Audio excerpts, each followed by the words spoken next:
Ok, chicos, bueno, gerundios o infinitivos. Los gerundios o infinitivos son verbos que van después de otros verbos y cuando yo los traduzco, esos verbos siempre van a traducir ar, er o ir. ¿Listo? Entonces vamos a comenzar con los gerundios. Ok, el gerundio es básicamente un verbo que finaliza en ing, pero este ing cuando yo lo traduzco no es ando o endo. Ese es el presente, o esos son los continuos. En este, el verbo finalizado en ing, cuando yo lo traduzco, va a traducir ar, er o ir. Entonces, el gerundio puede ser como un sujeto. ¿Listo? Cuando expresamos una idea general, básicamente, como aquí, paying attention is essential in class, como prestar atención es esencial en la clase. ¿Listo? Entonces, este verbo que está acá, ese verbo es el gerundio, como prestar atención. Cuando yo lo traduzco, simplemente es eso. ¿Listo?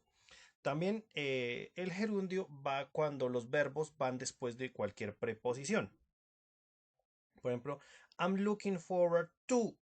Esta es la preposición. To hearing from you. Como espero escuchar de ti. ¿Listo? De cualquier preposición. También puede ser un before, un with, un without.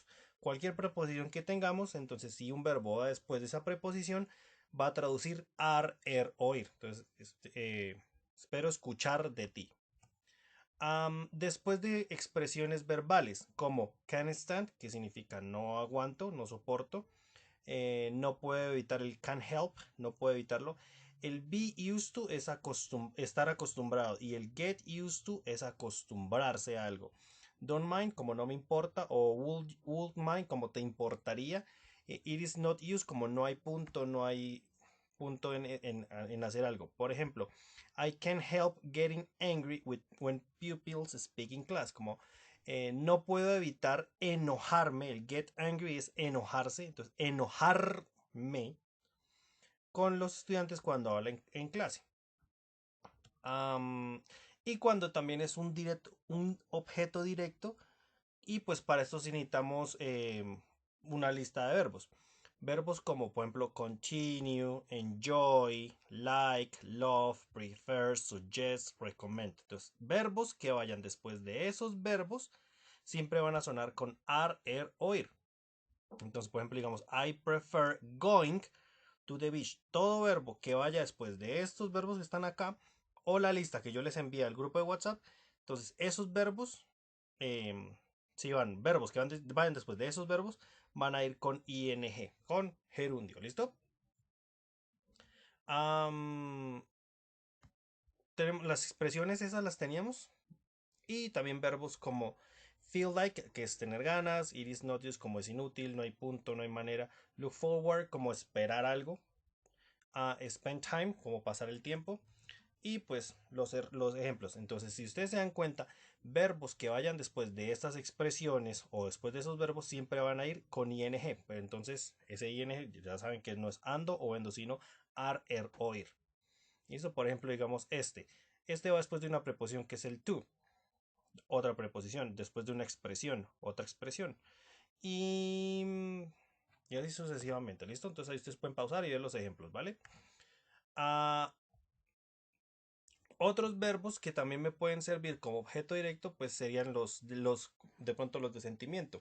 O también, por ejemplo, este como continue, continuar, dislike, que no me gusta, enjoy, disfrutar, finish, terminar, hate, odiar, like, gustar, love, amar, miss, extrañar o perder, prefer, recommend y suggest, preferir, recomendar y sugerir. Entonces, verbos que vayan después de estos verbos siempre tienen que ir en ing, en gerundio, ¿listo?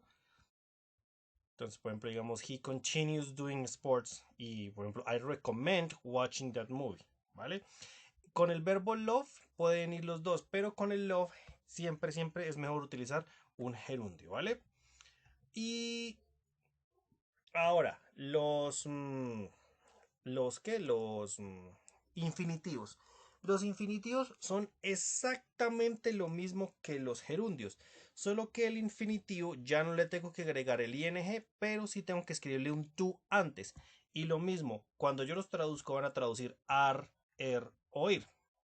Entonces, por ejemplo, los infinitivos también me sirven para formar el sujeto que se refiere a algo específico. El otro era un sujeto de una oración, este es algo más específico, el sujeto más específico, un sujeto que es mucho más específico. Por ejemplo, to answer this question is essential, como responder esta pregunta es esencial. ¿Listo? Entonces, cuando yo traduzco un infinitivo, también va a traducir ar, o ir. También lo puedo colocar después de adjetivos o adverbios, lo que trabajamos en los comparativos, esos mismos. Por ejemplo, I'm happy. Happy es un adjetivo, entonces I'm happy to announce my daughter's wedding. Estoy feliz de anunciar la boda de mi hija. O por ejemplo, digamos, the wall was too high. El muro estaba muy alto. To jump for young children. Estaba muy alto de saltar eh, mm, para los niños. Entonces, siempre que tenemos un adjetivo y va un infinitivo, este tú como que se traduce de. ¿Listo? Entonces, estoy feliz de anunciar, el muro era muy alto de saltar. Después de objetos indirectos con algunos verbos. ¿Listo? Cuando digo objetos indirectos, básicamente me estoy refiriendo, son acciones que pasan después de un objeto. ¿Listo? Y el objeto indirecto es el estudiante, pero que aquí no es el que prima en la oración, sino es the headmaster, que es como el rector, advirtió al estudiante, o sea, este advierte a este. Este es el objeto indirecto, ya que él no es el que es el esencial en la propia oración, sino es como el segundo sujeto en el que recae una acción. Entonces, el rector advirtió al estudiante de no hacer eso otra vez. Este estudiante sería el objeto indirecto. Entonces, verbos que vayan después de objetos indirectos, no es el que hace la acción, sino en el que recae la acción. Entonces, van también con infinitivos. ¿Listo? Y verbos como, digamos, advise, que es aconsejar, invite, invitar, warn, que es advertir, y teach, enseñar. También van después de verbos de percepción, como digamos escuchar, sentir, ver, permitir, hacer. Pero permitir y hacer, si un verbo va después de estos, se utiliza sin el tú. ¿Listo? Por ejemplo, digamos, I heard him enter the house, como yo lo escuché entrar a la casa. O sea, verbos de percepción como que es el hear, que es escuchar, feel, sentir, sí, ver, digamos el de probar, que es taste, el de tocar, que es touch. Entonces, verbos de percepción. Entonces, verbos que vayan después de estos verbos o después del make o después del let siempre tienen que ir sin el to. ¿Listo? Por ejemplo, let me explain, como déjeme explicar. She made me do it. Ella me hizo hacerlo. Esos son los infinitivos. Ahora, listas de verbos. Por ejemplo, tenemos como agree, appear, able, begin, choose, decide, expect, forget, happen, hope, learn, manage, plan, promise, refuse, seem, want, wish. Estar de acuerdo, aparecer, ser capaz, comenzar, escoger, decidir, esperar, olvidar, pasar, esperar, de tener esperanza. El otro wait es el de esperar de tiempo. Expect es de tener una expectativa, esperar, pero teniendo expectativas. Aprender, dirigir, planear, prometer, rehusarse, parecer, querer, desear. Entonces, verbos que vayan después de estos verbos siempre tienen que ir en infinitivo. Entonces, I agreed to come here. Yo, o sea, yo estuve de acuerdo, yo accedí a venir aquí. Otros que son verbos que son que siguen después de un objeto, y pues es infinitivo. Entonces, ella me aconsejó no hacerlo. She advised me not to do it. Entonces, estos objetos indirectos son el me, them, him, el us. Entonces, verbos que vayan después de esos pronombres personales objetos siempre también tienen que ir con infinitivo. Entonces serían como verbos como advise, invite, persuade, teach, tell, warn. Entonces, aconsejar, invitar, persuadir, enseñar, decir y advertir. ¿Listo? Entonces, ahí los objetos indirectos son los que van después del verbo. Por ejemplo, un objeto indirecto que nosotros siempre decimos es como cuando decimos yo te quiero, I love you. Ese you es un objeto indirecto, ¿listo? Entonces, verbos que vayan después de esos objetos tienen que ir también en infinitivo. Hay algunos que cambian, ¿listo? Y hay otros que no. Por ejemplo, begin, purpose, forbid, intent y start, ellos no tienen cambio. O sea, lo que yo quiero expresar es siempre va a ser lo mismo. Pero hay otros que sí cambian. ¿Listo? Por ejemplo, estos, remember, forget, regret, stop, try, remember, forget y regret. ¿Listo?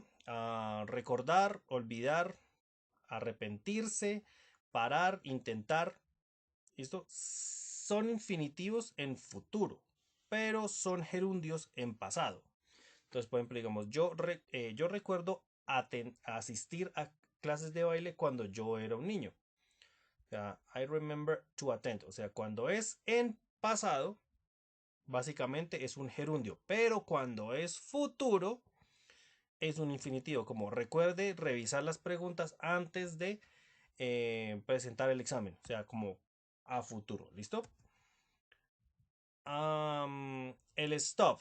El stop cuando está en gerundio significa que no se hace eso más. Pero cuando está en infinitivo es que sí, sí se puede hacer. Por ejemplo, digamos, usted tiene que parar de escribir a las 10 en punto. O sea, en gerundio, o sea, es que no es más. Pero cuando es en infinitivo, dice, después de 5 horas de trabajo, nosotros dejamos de trabajar para descansar.